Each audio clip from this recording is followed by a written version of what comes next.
เคทำตัวได้ผลนะโอเคผมตั้งร้านกันเนี่ยสุดผมจะมาทำแบบไทยหมูกระทะใช่หมูกระทะใช่ผมจะทำหมูกระทะแล้วผมไม่ได้เลยโอเคเหล่านี้เป็นการที่แสนยากจริงเอ็กลูกค้านี่แหละดูลูกค้าเบื่อลูกค้าเบื่อลูกค้าที่หมดตรงนั้นระเบิดเพราะลูกค้าโอ้โหระเบิดลูกค้านี่แหละลูกค้าในร้านที่เดินร้านนี่แหละโอ้โหเอาจานเอาจานไปเบรกแล้วก่อนได้ลูกค้าเบื่อผมรอไปร้านปิดไปผม400ออฟเฮ้ยนั่นมันนี่เฮ้ยมันนี่เฮ้ยมันนี่เก็บมันนี่เก็บเงินโอเคซื้อนะทุกนี่มาเป็นครอบครัวเลยโอ้โหครอบครัวชุดหมูกระทะเหรอมาเยอะมาก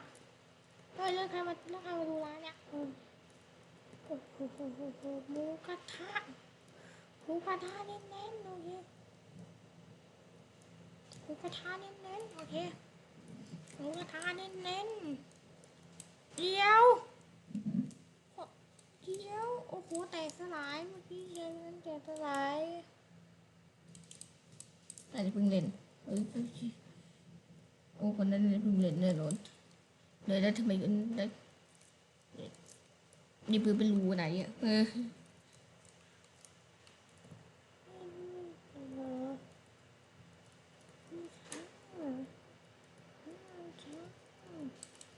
ฉันทับหยก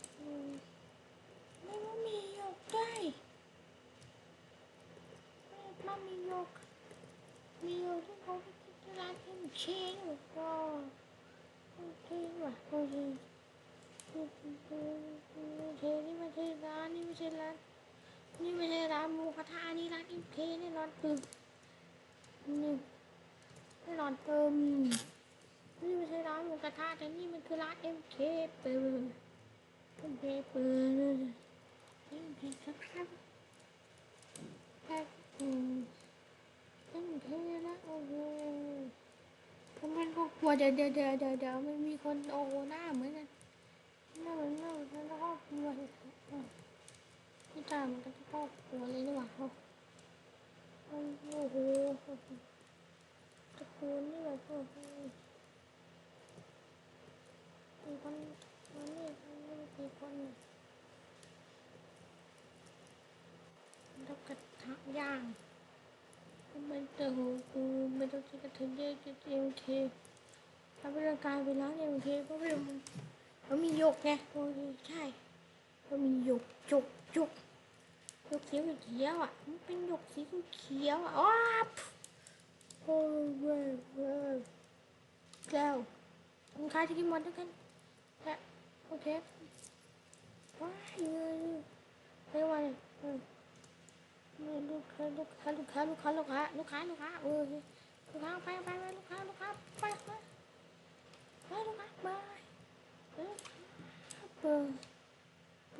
มีลูกตู้ทำน้ำใครมันเขียนชื่อใครมันเขียนชื่อเงื่อนทักนี่รู้ว่าแปลไทยแล้วมันจะใช่หรือเปล่าแล้วก็โอ้โหคือแบบพวกนี้จะเป็นแบบบอดนะโอ้โหหน้ามึงตะกูลเยอะโอ้โหนี่ของผมเหมือนกันนะชุดเหมือนกัน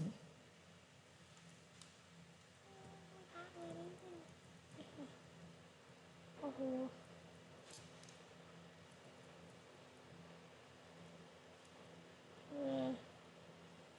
ลูกค้าโอเคโอ้โห ใช้เครื่องดื่ม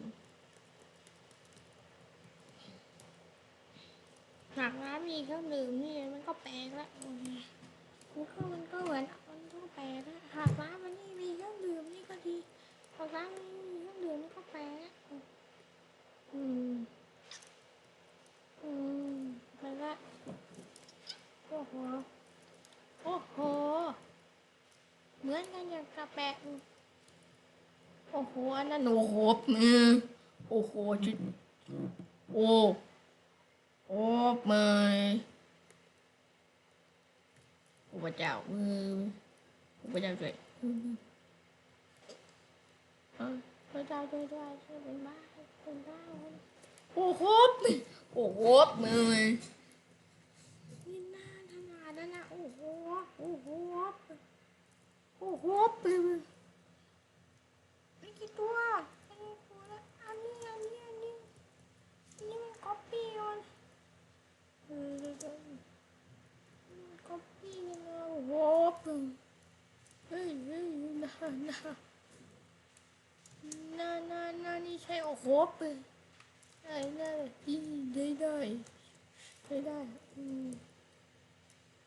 ที่จอดรถถ้า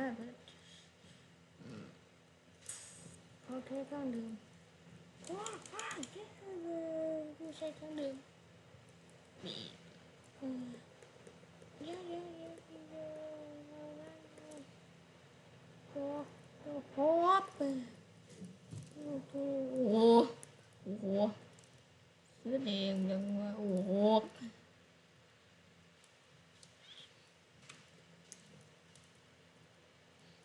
โอ้โหไปกูร้องคนเลย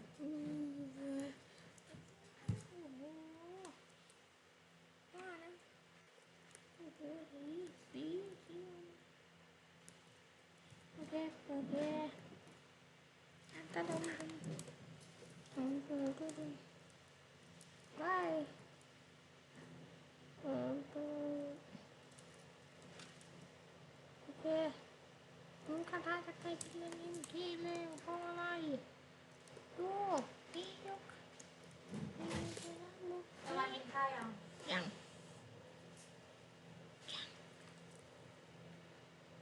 อะไร เล่นกับใครอ่ะ เรียกวันเดียว นายมีตังค์ให้พี่น้ำยืมไหม ไม่มี ให้ยืมกี่บาท ไม่มีกูไม่ต้องทุกข์หมด พอดีว่าพี่น้ำอยากกินชา อะไรนะ พอดีว่าอยากกินชา ชาอะไร ชาคนชาเขียว โอ้ กินกับพี่พลอย2 คน เอาแล้ว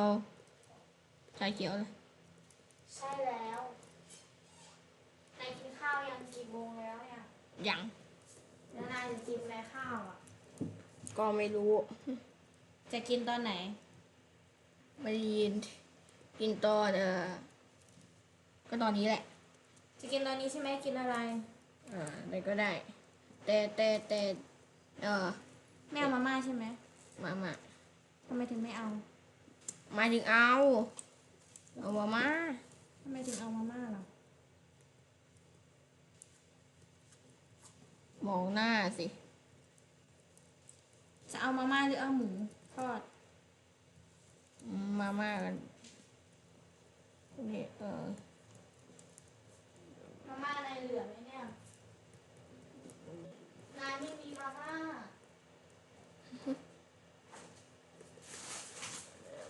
นายมาม่านายหมด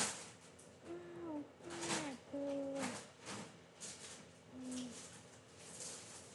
โอเคเดี๋ยวไปต้มมาให้ โอเค จ้า เขาแค่พี่เข้ามา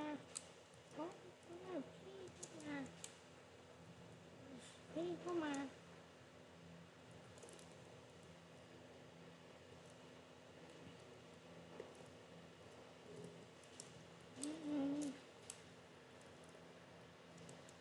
โอเคร้านนี้แบบว่าร้านนี้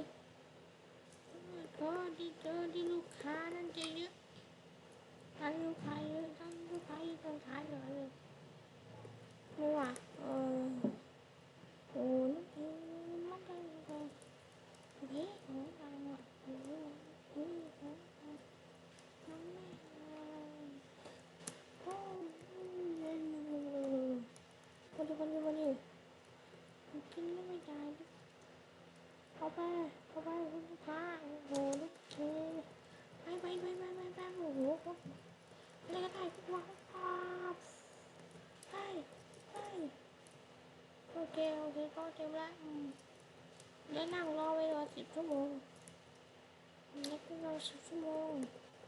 กว่า10 ชั่วโมงเลยโต๊ะโอ้โหโต๊ะอาหารเต็มเลยจบเด็ดจัด